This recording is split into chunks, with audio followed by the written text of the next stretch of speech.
어, 우리 얼굴을 보면 사실 그분이 어떤 분인가를 저희들이 잘 알게 돼요.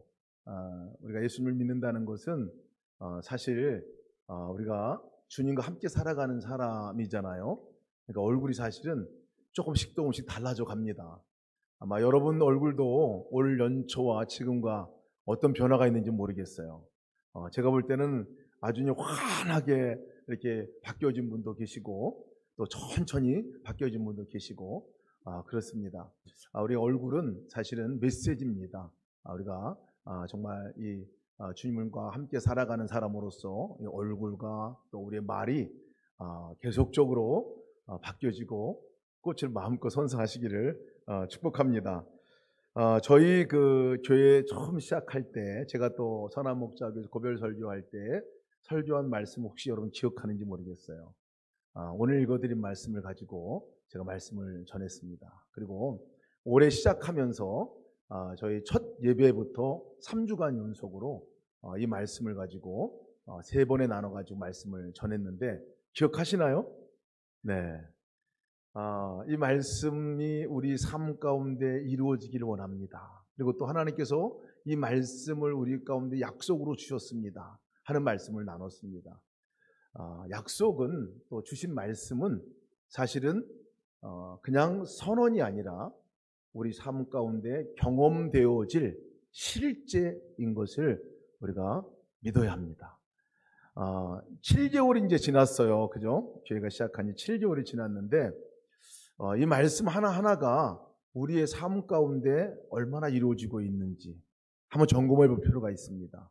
그래서 제가 이번 주부터 3주간 이 말씀을 다시 우리가 함께 되새겨 보려고 합니다. 항상 기뻐하라, 쉬지 말고 기도하라, 범사에 감사하라, 이는 그리스도 예수 안에서 너희를 향하신 하나님의 뜻이니라. 이 말씀이요 분명하게 우리 삶 가운데 이루어질 겁니다. 왜냐하면 하나님의 뜻이기 때문에 그렇습니다. 우리를 향한 하나님의 뜻이기 때문에 그렇고, 우리를 향한 하나님의 뜻이라는 말은 그것이 이루어질 수 있을 때까지, 이루어지고 실제가 될 때까지 하나님도 끝없이 일하시겠다는 말씀입니다. 그 약속의 말씀을 믿었으면 좋겠어요. 그 약속의 말씀가 항상 기뻐하라, 불가능한 것 같은 말씀, 쉬지 말고 기도하라, 범사에 감사하라, 안 이루어질 것 같은 그냥 머릿속에서만 바람으로 끝날 만한 말씀 같아 보이지만 주님께서 우리에게 이 말씀을 하셨을 때는 분명한 뜻은, 분명한 목적은 너의 삶 가운데서 그것이 이루어질 것이라는 거예요. 우리 삶 가운데 이루어질 겁니다, 이 사실이. 그리고 또 하나의 말씀은 뭐냐면 그렇게 이루어질 것에 대해 내가 약속한다는 거예요. 적어도 우리가 그리스도 예수 안에서 살아가는 사람이라면, 적어도 우리가 예수님을 믿고 살아가는 사람이라면 이 약속의 말씀이 우리 가운데 이루어질 것이고, 우리는 그 약속의 말씀이 이루어지는 그 현장에 주인공으로 서 있게 될 것이다 하고 말씀을 하시는 거예요. 그래서 제가 첫 번째 주에 설교했던 말씀이 여러분 기억나는지 모르겠어요. 말씀 제목, 달라고만 하지 말고 누려라 라고 얘기해요. 달라고만 기도할 것이 아니라 누려야 한다 하는 말씀을 드렸습니다. 항상 기뻐하게 해주세요 라고 구할 것만이 아니라 항상 기뻐하는 자리로 내가 나가야 한다 하는 것을 말씀드렸어요. 왜? 하나님께서는 이미 우리의 삶 가운데 그것을 이룰 수 있도록 준비를 하고 계시기 때문에 그렇습니다. 그러니까 내가 누리고 내가 취하고 내가 그 삶의 자리 가운데서 이것이 이루어지도록 보고 경험하고 나누는 삶, 이것이 그리스도인의 삶입니다. 그리스도인의 삶이에요. 제가 지난 7개월 동안 함께 나누면서 저도 모르게 계속했던 말씀이 있어요. 주님이 주신 마음입니다. 그것은 뭐냐면 안다고 바뀌어지는 게 아니었다 하는 거죠. 안다고 내 삶이 바뀌어지는 게 아니다라는 거예요. 진짜 삶의 변화는 내가 지식적으로 한다고 바뀌어지는 게 아니라 내 삶 가운데 만남으로만 바뀌어질 수 있다 하는 것들에 대해서 여러 번 말씀을 드리고 점검을 해봤습니다. 코로나로 인해서 우리가 참 여러 가지 점검을 합니다. 총체적인 점검을 하는 것 같아요. 내가 정말 예배를 잘 드리고 있었나 하는 것도 점검을 해보게 되잖아요. 나는 잘 믿고 있는 사람인가? 내가 예수님하고는 관계가 잘 형성되어 있나? 내 신앙은 제대로 된 건가? 이런 총체적인 질문을 많이 하게 됩니다. 특히 가장 많이 직면했던 것들이 내가 예배는 잘 드리고 있나 하는 이 점이잖아요.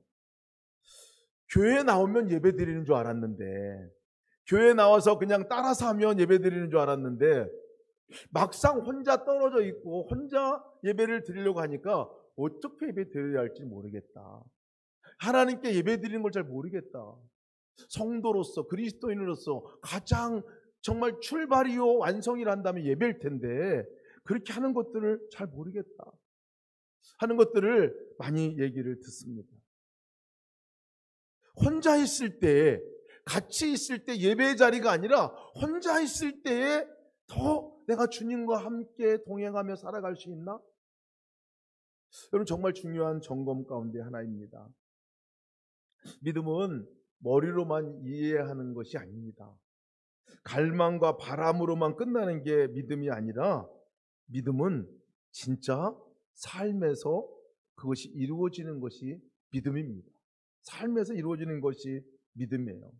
그래서 이번 코로나 사태로 인해서 또 우리가 예수동행교회 함께 교인된 삶을 살아가면서 우리가 정말 해야 될 일 가운데 하나가 종교생활 청산하고 정말 믿음의 삶을 살아가는 훈련을 해야 한다는 거예요. 그냥 교회만 점찍고 다니는 어떤 그런 신앙생활이 아니라 교회에 와서만 주님께 예배드리는 삶이 아니라 내 모든 삶의 영역 가운데서 주님과 함께 교제하고 그 자리가 예배의 자리가 되고 그 자리가 찬송의 자리가 되고 그 자리가 나 혼자 살아가는 자리가 아니라 예수님과 함께 살아가는 그 자리가 되는 이 믿음의 삶, 이거를 우리가 훈련해보자는 거예요. 찾아오셨는데도 불구하고 교회 안에만이 아니라 진짜 주님께서 계신 자리는 우리의 삶의 현장인데 정작 그 삶의 현장에서는 주님 제대로 바라보지도 못하고 이야기도 나눠보지도 못하고 계신데도 불구하고 안 계신 것 같은 삶 이제 청산하고 그 주님과 함께 제대로 살아보자 하는 그 시작으로, 그 마음으로 우리가 교회를 시작을 했어요. 하나님의 간절한 소망이기도 합니다.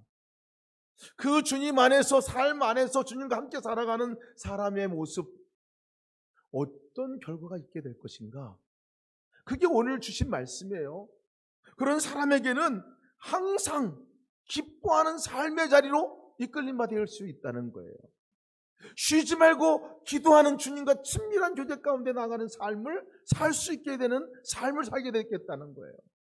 모든 삶 가운데서 감사할 조건이 없어 보여도 그 가운데서 감사하는 이 입술의 고백으로 살아가는 삶을 살게 될 거라는 거예요. 이게 약속입니다. 떨어지지 않습니다.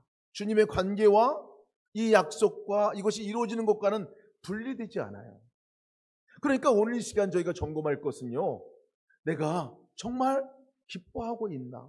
이것은 무슨 점검과 똑같으냐면요, 난 예수님을 잘 믿고 있나 지금? 내가 신앙생활 잘하고 있는 건가? 주님을 잘 믿고 있는 건가? 진짜 믿고 있는 건가? 하는 것에 대한 점검 도구입니다. 쉬지 말고 기도하라. 기도하는 것을 점검해 보면 내가 주님을 정말 믿고 있는지를 알아볼 수 있어요. 내 입술 가운데 감사가 있느냐? 이것이 중요한 주님과의 관계 가운데서 정말 믿음 안에 살아가는지에 대한 점검의 도구입니다. 그래서 여러분, 이번 이제 3주간은 정말 점검을 해봅시다. 난 정말 잘 믿고 있는지, 지금까지 이렇게 왔는데 지금까지 정말 그렇게 구호로 외쳤고 갈망으로 있었고 내가 그렇게 하고 싶었던 그 일들이 내 삶 가운데 이루어지고 있는지를 점검해보자는 거예요. 첫 번째 오늘 함께 나누려고 하는 것이요, 항상 기뻐하라 하는 것입니다. 항상 기뻐하라. 여러분 안에 기쁨이 있으십니까? 항상 기쁘세요? 네. 항상 기쁜, 이유 없이 항상 기쁜 사람이 있는데 그 사람은 이렇게 된 사람이에요. 정신 나간 사람이죠. 이유 없이 늘 기뻐하는 사람이 있죠. 항상 기뻐하라 할 때는요, 우리가 꼭 이렇게 대답을 해요. 물어보면. 아마 여러분도 그런 얘기를 아마 하지 않을까 싶기도 해요. 아유, 목사님, 기뻐할 일이 있어야 기뻐하죠. 상황이 더 나빠졌어요. 그때보다. 상황이 더 나빠졌어요. 기쁠 일이 참 많이 없어졌어요. 특히 코로나 생기고 나서 기뻐할 일이 정말 많이 없어진 것 같아요. 가족 간의 관계도 더 안 좋아졌어요. 총체적인 어려움이 왔어요. 그런데 이런데도 기뻐하라고 얘기하나요? 이런데도 기뻐할 수 있나요? 제 인생의 최고의 위기를 맞고 있는 순간이에요. 그런데 어떻게 기뻐하라 하나요? 이렇게 얘기를 들어보면요, 이해가 됩니다. 이해가 돼요. 상황과 여건을 보면 그 가운데 기뻐하면 꼭 이렇게 된 사람같이 보일 수도 있어요. 앞에 캄캄하게 보일 때가 참 많잖아요. 근데 오늘 성경은요, 그럼에도 불구하고 우리에게 계속 권면하는 말씀은 항상 기뻐하라 라고 그래요. 아니, 명령의 말씀은 명령이에요. 너가 주님 안에 있느냐? 기뻐하라. 정말 예수님 믿느냐? 기뻐하라 라고 이렇게 얘기를 하고 있어요. 상황이 좋아지고 건강하고 재정적인 어려움, 관계적인 어려움들이 있는 것이 우리가 기뻐하지 못할 조건일까요? 만일 그런 기준으로 본다면요, 건강할 때 기뻐하고 건강하지 못할 때는 기뻐할 수 없다, 그런 기준으로 보면 아마 우리는 평생 기뻐하지 못할 것 같아요. 왜냐하면 건강한 것만으로 볼 때요, 이제 30대가 지나고 40대가 지나고 50대가 지나고 60대가 지나고 70대가 지나가면서 건강은 안 좋아지게 돼 있어요. 반드시 안 좋아지게 돼 있어요. 어제보다 오늘 다리가 더 시리고 무릎 관절이 아프고 어깨가 결려오고 성인병이 하나씩 생기기 시작하고 늘 그것이 마음에 짐이고, 이런 것이 우리 인생이잖아요. 앞으로 살아가면서 오늘보다 내일 더 건강해질 것이다? 안 그래요. 그렇지 않습니다. 우리의 몸은 자연적으로도 노쇠하게 돼 있어요. 자연적으로. 그러니 여러분, 그것이 우리의 기쁨의 기준이 된다면, 건강할 때는 기뻐하고 그렇지 못할 때는 기뻐하는 것이 잃어버리고 있다면 평생 우리는 기뻐할 이유 없이 살아가는 사람이 됩니다. 한 번 기뻐 못하고 그냥 죽음을 맞이하는 사람이 될 수 있습니다. 재정의 문제는 어떤가요? 어려움의 문제는, 여러분, 내가 아무리 탁월하게 사업을 잘하고 막 해도요, 요즘 상황 보니까요, 내 의지와 내 노력과 내 실력과 내 경험과 상관없이, 그렇잖아요. 길 하나 막히면 그냥 아무 데도 못 가요. 우리가 그런 상황 때문에, 우리가 그런 것 때문에 우리가 기쁨의 요소를 찾는다면 아마도 우리가 언제 또 기뻐할 수 있을까 하는 생각을 갖게 됩니다. 그래서 성경은 상황과 여건에 따라 기뻐하라고 말하지 않습니다. 이 세상 조건이 좋을 때 기뻐하고 그렇지 않을 때 슬퍼하라 이렇게 말하지도 않습니다. 왜? 그렇게 하는 것은 누구나 할 수 있는 일이기 때문에 그렇습니다. 예수님 안 믿어도 그 누구나 할 수 있는 일이에요. 그건 그냥 살아가면서 그냥 자연적으로 할 수 있는 일입니다. 근데 성경에서는 항상이라고 말했어요. 항상. 왜 항상이라고 말했을까요? 항상이라는 단어에는 기뻐하지 못할 그 순간이 너무나 강하게 포함되어 있기 때문에 그렇습니다. 아니, 어찌 보면 이것을 다른 말로 기뻐하지 못할 그 상황에서 너가 기뻐하라, 이 말로 바꾸는 것이 더 정확합니다. 기뻐하지 못하는 상황, 상황과 여건이 어려움이 있는 그때에 네가 할 일이 있다, 기뻐하라는 거예요.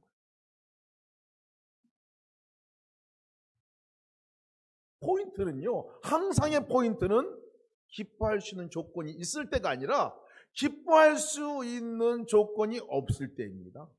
이게 항상의 포인트예요.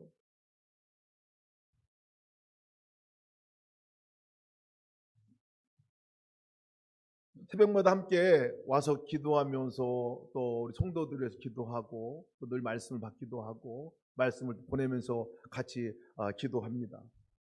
우리 또 함께 중보기도하는 성도도 함께 오셔서 늘 같이 기도하고 그렇습니다. 상황을 볼 때는 참 기뻐할 일이 없고 전혀 없어 보이는 어려움을 만난 성도를 보면 참 마음이 어려워요. 많이 어렵습니다. 어떻게 하지? 어떻게 저것을 극복해 나갈 수 있을까? 뭐 이런 마음도 듭니다.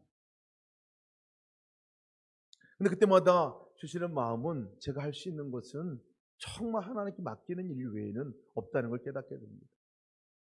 지난 월요일에도 새벽에 우리 함께 기도할 때, 우리 성도님들 간절히 기도할 때 주님이 강력하게 주신 말씀이 있었어요. 그 말씀이 뭐였냐면 시편 23편 말씀이에요. 시편 23편 말씀을 주시면서 뭐라고 말씀하시냐면 이 말씀을 붙들고 기도하라. 이 말씀을 선포하면서 기도하라.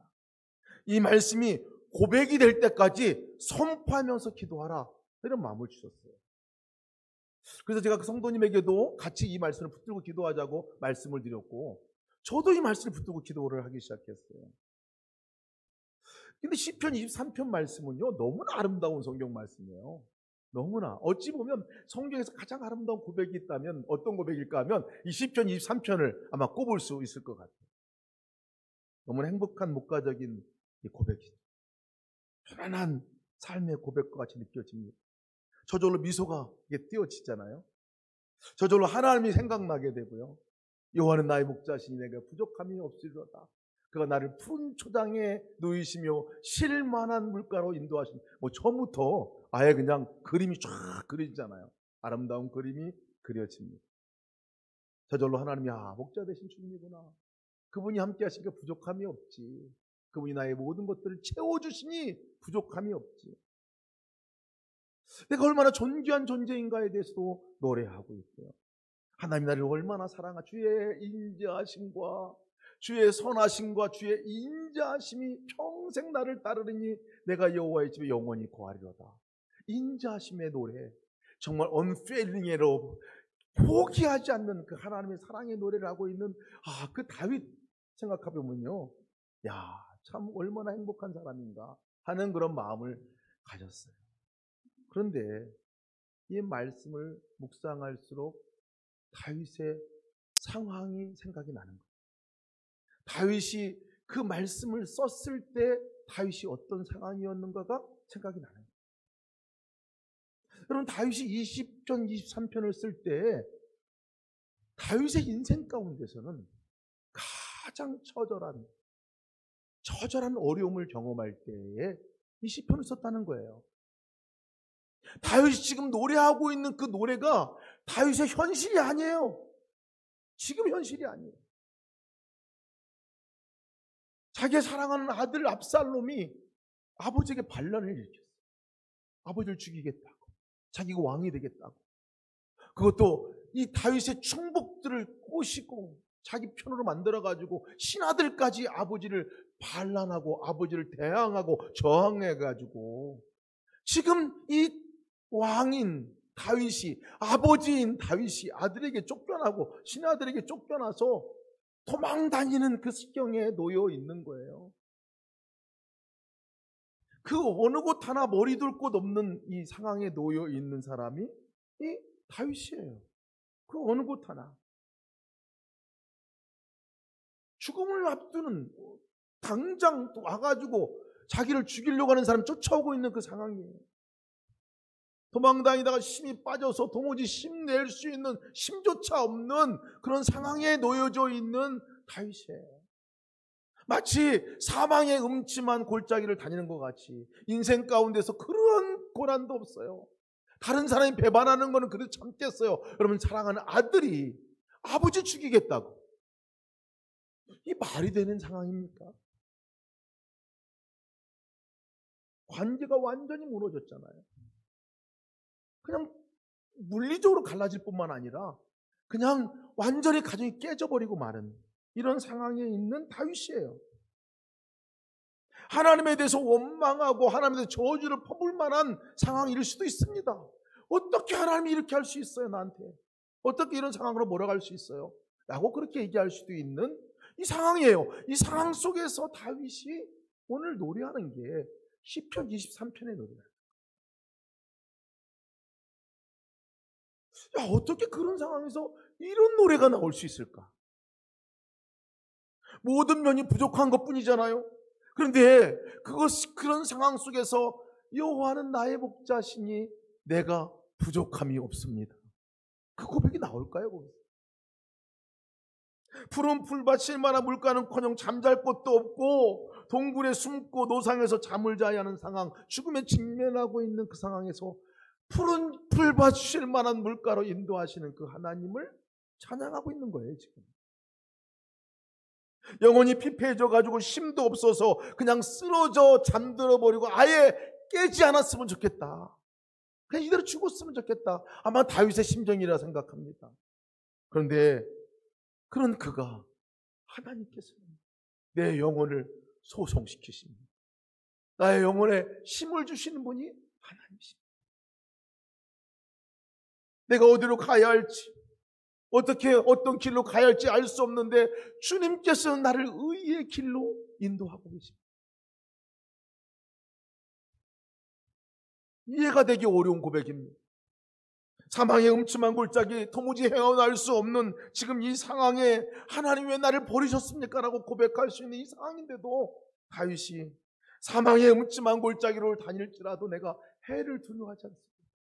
지금 그 상황이에요. 해를 두려워하지 않는다는 거예요. 왜? 주께서 나와 함께 하시기 때문에. 주의 지팡이와 막대기가 나를 하느냐. 주님이 나를 밀어주시고 나를 끌어주시니 내가 그거를 감사합니다. 그런 얘기예요. 원수의 목전에서 아들이 원수가 됐어요. 부하들이 원수가 됐어요. 그런 원수의 목전에서 비비림나게 싸울 수밖에 없는 그런 상황인데요. 이 상황이 노래하는 것은 원수의 목전에서 주님께서 내게 상을 베풀어 주실 것입니다. 같이 그들과 밥을 먹고 함께 화해하며 다시 회복하는 역사를 분명히 주님께서 허락하실 것입니다. 이 고백이에요. 이 고백.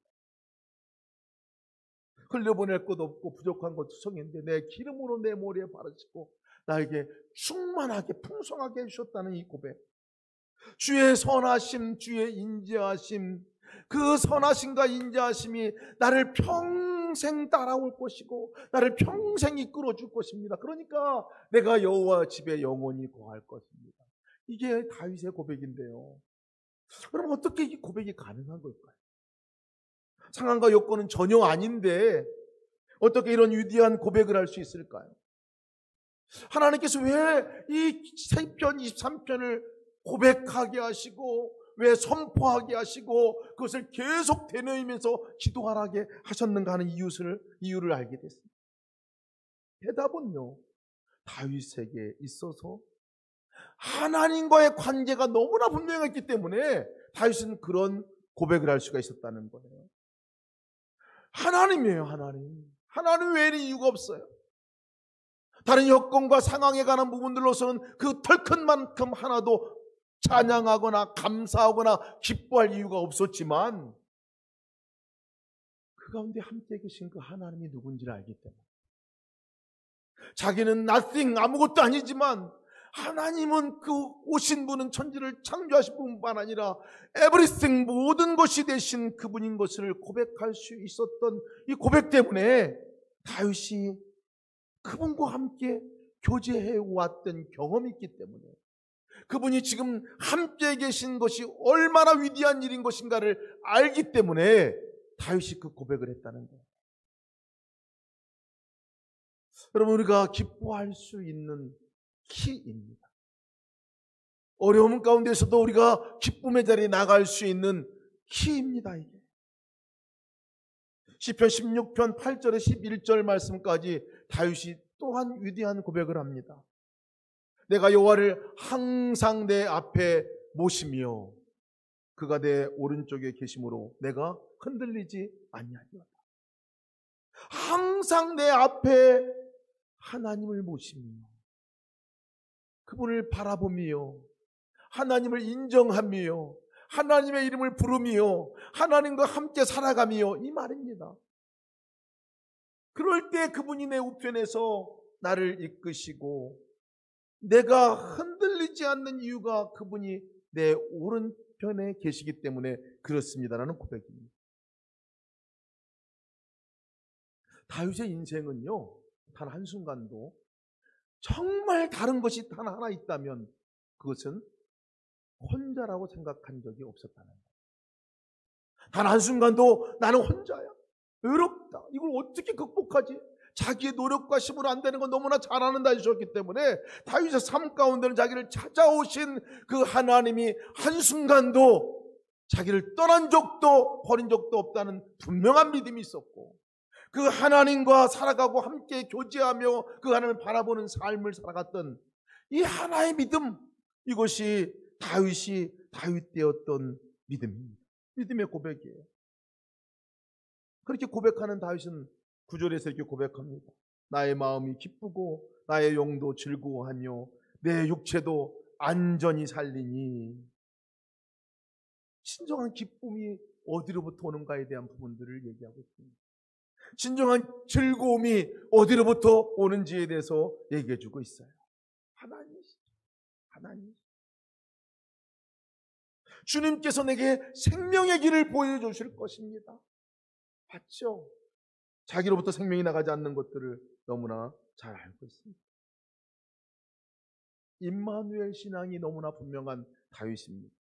임마누엘의 신앙, 하나님이 함께 하신 그 신앙, 그리고 그 믿음이 머리로만 끝난 사람이 아니라 그 하나님과 적어도 대화를 할 수 있었던 사람이 다윗이라는 거예요.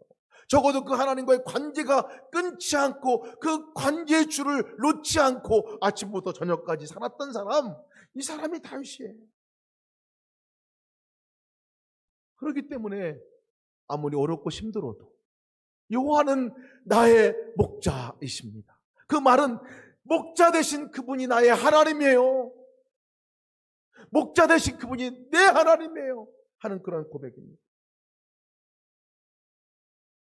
최악의 상황, 거할 곳이 없는 그 상황이랄지라도 내가 지금 만족할 수 있는 거, 그 하나님이 여기 계시기 때문에 그렇습니다. 다윗이 그렇게 고백하는 고백. 내 영혼이 힘이 빠지고 내 정신줄을 놓을 만큼 어려운 가운데 내가 있습니다.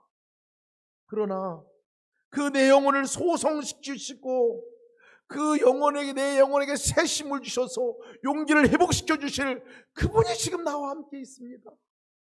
그러니 그분이 내 영혼을 소성시켜 주실 것입니다의 믿음의 선포의 고백입니다. 어디로 갈지 모르고 방향, 향방을 모르고 있는 지금인데요. 그러나 내가 의의 길로 인도하시는 그분이 나하고 함께 있어요. 지금 그 고백이에요. 사망의 묻지만 골짜기로 다닐 만큼 힘들고 죽을 만큼 힘들고 이런 상황이랄지라도 그분이 나와 함께 있으니 내가 해받을 곳을 두려워하지 않습니다. 다윗의 고백. 완전히 끊어지고 절망 가운데 도무지 회복이 불가능한 것 같은 이 관계가 끊어진 원수 같은 사람으로 바뀌어진 이 모습 가운데서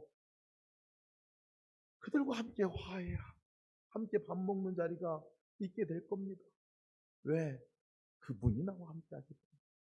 그분이 나의 하나님이기 때문에. 사랑받지 못한 것 같고 하나님 날 버리신 것 같은 그 상황에 직면해 있어도 이 다윗은 고백하는 고백은 하나님의 인자하심, 하나님의 선하심, 그 포기하지 않는 주님의 사랑, 포기하지 않는 주님의 그 사랑, 인자하심이 나와 함께 영원히 있을 거예요. 그분이 나의 하나님이에요 라는 이 고백입니다. 여러분, 사랑하는 성도 여러분, 이 하나님이 여러분과 저의 삶 가운데 계신 것을 믿으시기 바랍니다. 그 하나님을 고백하시기 바랍니다. 그 하나님의 이름을 부르시기 바랍니다. 그것이 우리가 기쁨을 회복할 유일한 길이라는 거예요. 기쁨의 반대말이 뭔가 제가 사전에서도 찾아보고 여러 가지 분들이 얘기한 것들을 좀 찾아봤어요. 그랬더니 대략 기쁨의 반대말 하면 함축이 되는 게 슬픔이다, 비애다, 뭐 냉소다, 여러 가지 표현들을 하시더라고요. 그러다가 한 정의가 제 눈에 싹 들어왔어요. 팀 켈러 목사님이 말씀하신 내용이었어요. 페이스북에서 이렇게 기록을 하셨어요. 기쁨의 반대말은 슬픔이 아니다. 기쁨의 반대말은 소망 없음이다 라고 얘기해요. 가슴에 이렇게 탁 새겨지더라고요. 슬픔이 아니라 소망이 없는 것이 우리가 기뻐하지 못하는 이유라는 거예요. 다윗은 분명한 소망을 가진 사람입니다. 그 가장 어렵고 힘든 상황 속에서 가장 밝고 환한 소망을 가진 사람이에요. 그 소망은 누구였느냐면 하나님이었습니다. 그 소망이 이루어질 것에 대한 분명한 믿음은 바로 하나님에 대한 믿음으로부터 나왔다는 거예요. 여러분, 진정한 소망이 누굽니까?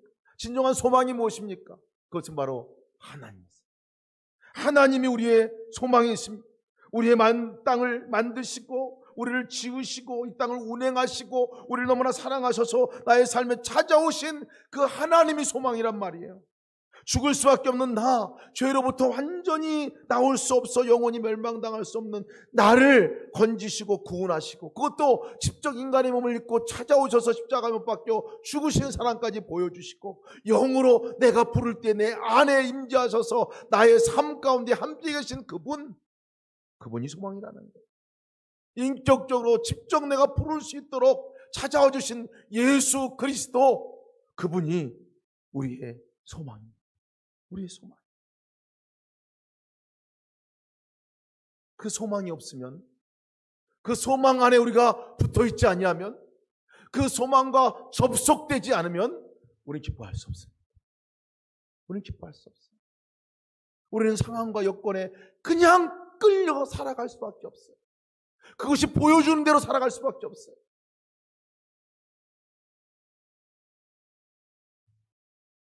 기쁨의 반대말은 예수님 없이 사는 것입니다.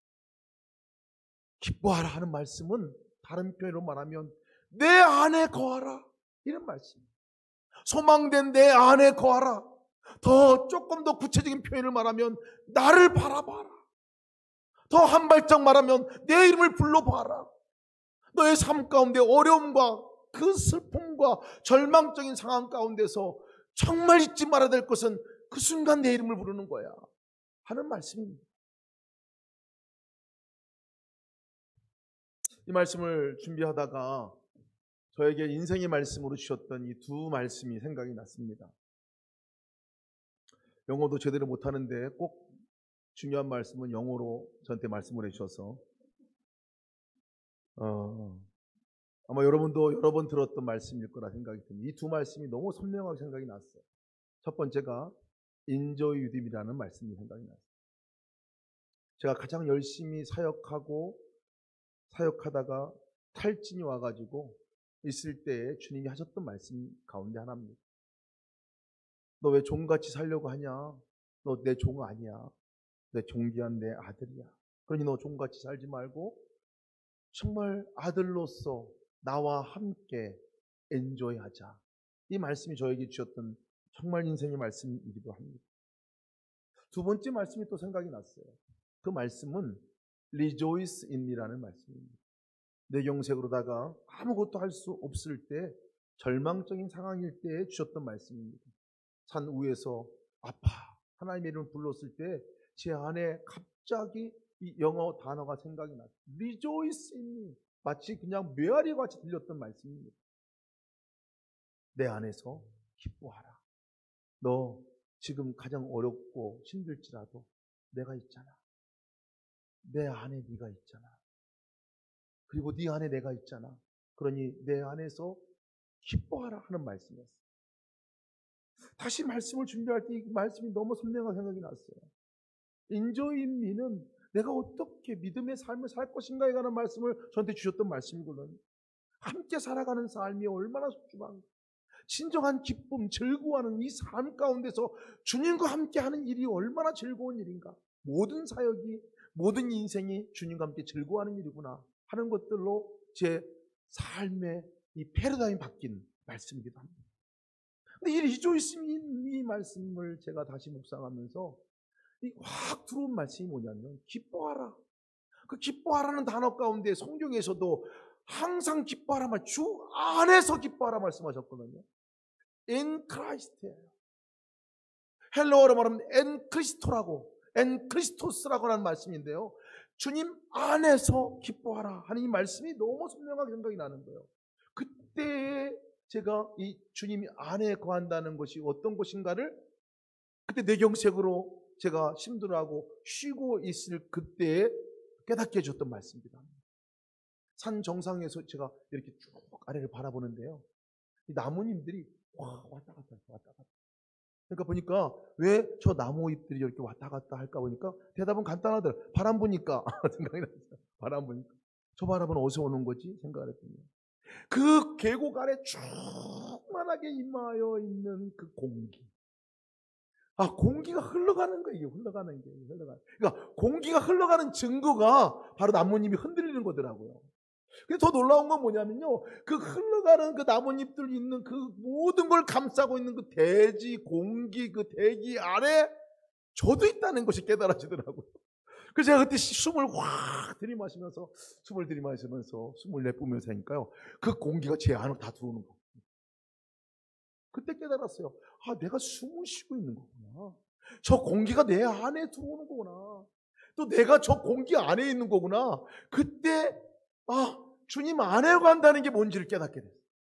그렇지. 주님 안에 거한다는 주님이 나를 감싸고 계시고 나를 품고 계시고 나를 안고 계시고 그 주님 안에 내가 거한다는 것은 그저 내가 할 수 있는 것은 숨을 들이듯 마시듯이 예수님하고 부르는 것 외에는 없는데 이것이 살리는 역사를 일으키고 이것이 기쁨의 역사를 일으키는구나 하는 것들을 깨닫게 되었었거든요. 여러분 우리가 진짜 기뻐할 수 있는 순간은 이 주님 안에 있는 이 역사입니다. 이번에 휴가 때 울진으로 제가 다녀왔는데 바닷가에 아침에 산책을 하면서 이 말씀이 또 생각이 나요. 그래서 바닷가를 바라보면서요 이렇게 숨을 한번 크게 들이마셔봐요. 그랬더니 들이마시니까 그때와 비슷한 느낌이 또 들었어요. 그러니까 그때는 산이었는데 지금도 바다예요. 바다 위에 아주 그냥 아무것도 없어요. 그냥 창공만 있는 거예요. 창공만. 근데 그 창공 안에 바닷물이 바다에 충만하게 있는 것과 같이 마치 그 위에 공기가 가득 차 있는 것 같은 느낌이 드는 거예요. 그리고 가득 차 있는 그 공기 안에 제가 거하고 제가 있고 그래서 제가 다시 숨을 크게 들이마시니까 똑같이 그 공기가 제 안에 들어오는 것 같아요. 이 유기적인 관계가 뗄 수 없는 관계. 그러고 보니까 숨쉬다 깨달은 게 뭐냐면 안 쉬면 죽는 거구나. 안 쉬면 죽는 거구나. 멈추면 죽는 거구나. 숨 쉬는 거 내 편에서 숨 멈추면 죽는 거구나. 내가 주님 바라보지 않으면 죽는 거구나. 내가 주님 안에 거하지 않으면 나는 죽는 거구나. 그냥 죽은 사람 세상 사람들과 똑같이 살아가는 거구나. 내가 살아가는 삶은 내가 살 수 있는 것은 내가 유일하게 이 생명을 얻을 수 있는 것은 내가 숨을 쉬는 것이고 하는 것들을 깨닫게 됐습니다. 여러분 우리가 주님 품 안에 있습니다. 우리가 주님 품 안에 있습니다. 더 놀라운 것은요. 우리의 어려움들, 우리의 상황 모든 것들도 주님 안에 있다는 것입니다. 그 안에 저도 있고 저를 괴롭히는 사람도 있고 저에게 어려움을 정한 모든 상황과 여건들이 다 주님 안에 있다는 것입니다. 우리가 기억해야 될 게 있습니다. 한 번도 우리는 주님 품 안에 벗어난 적이 없습니다. 한 번도 주님 품 안에서 우리는 벗어난 적이 없어요. 그분 안에 우리가 거하고 있다는 사실을 깨달으시기 바랍니다. 지존자의 은밀한 곳에 거주하며 전능자의 그늘 아래 사는 자요. 전능자의 그늘 아래 사는 자요. 우리의 이름입니다. 우리의 이름이에요. 전능자의 그늘 아래 사는 사람들이 우리예요. 전능자의 품 안에 살아가는 사람들이 우리라는 거예요. 이게 얼마나 큰 복입니까? 이게 얼마나 놀라운 일입니까? 나는 여호와를 향하여 말하기를 그는 나의 피난처요 나의 요새요 내가 의리하는 하나님이라 하셨느니라. 시편의 고백입니다. 내가 주의 영을 떠나 어디로 가며 주의 앞에서 어디로 피하리이까? 내가 하늘에 올라갈지라도 거기 계시며 스올에 내 자리를 펼지라도 거기 계시나이다. 내가 새벽 날개치며 바다 끝에 가서 거주할지라도 거기서도 주의 손이 나를 인도하시며 주의 오른손이 나를 붙드시리이다. 임마누엘의 하나님이에요.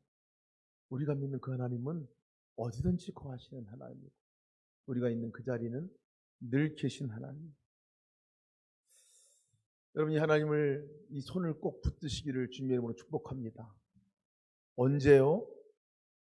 어려울 때. 항상입니다. 어려울 때. 임마누엘의 손이라는 별명을 가지신 분을 아십니까? 임마누엘 손이라는 별명을 가지신 분이 계세요. 제가 정말 존경하는 목사님이라 요즘에 그분이 쓴 책을 다 사가지고 요즘에 또 읽고 있어요. 그 유명한 이성봉 목사님의 손을 나중에 별명을 임마누엘 손이라고 붙여줬어요. 왜냐면 늘 손을 꽉 쥐고 다니셨어요. 늘 손을 쥐고.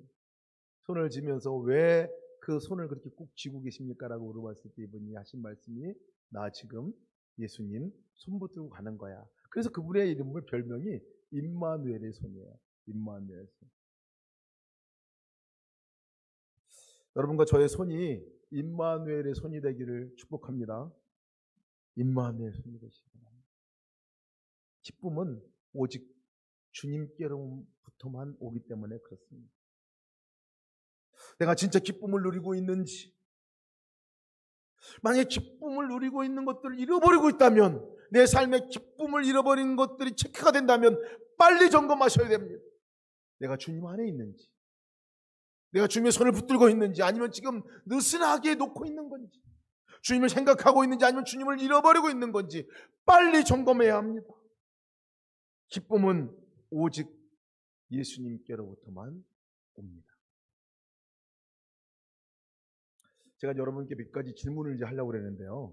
그럼 질문하실 때 같이 대답을 해주시면 좋을 것 같아요. 여러분, 김중권 목사님이 백문일답하신 거 기억하시죠? 모든 대답은 예수 그리스도였어요. 우리를 구원하신 분이 누구십니까? 그럼 온 대학생들이 예수 그리스도 하고 대답한 건데 100가지 질문의 대답 다 예수 그리스도였어요.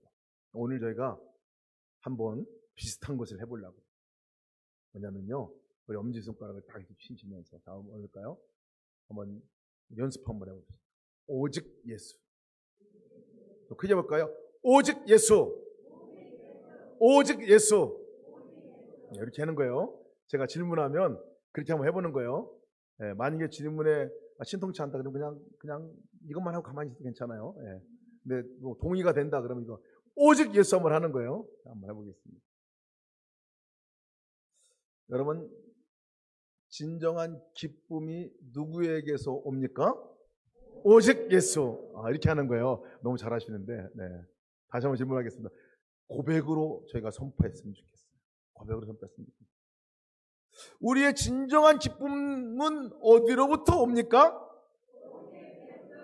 우리가 붙들어야 할 분은 누구십니까? 우리가 바라봐야 할 분은 누구십니까? 우리 가정을 기쁨으로 인도하실 분은 누구십니까? 우리 직장을 기쁨으로 인도하실 분이 누구십니까? 이 땅에 진정한 기쁨을 주실 분이 누구십니까? 오직 예수. 아멘. 아멘. 여러분 믿습니까? 그 주님으로부터 우리는 기쁨을 얻을 수 있습니다. 제가 여러분 이번 주에 오늘 이제 카톡으로 또 하나의 메시지를 보내드리려고 합니다.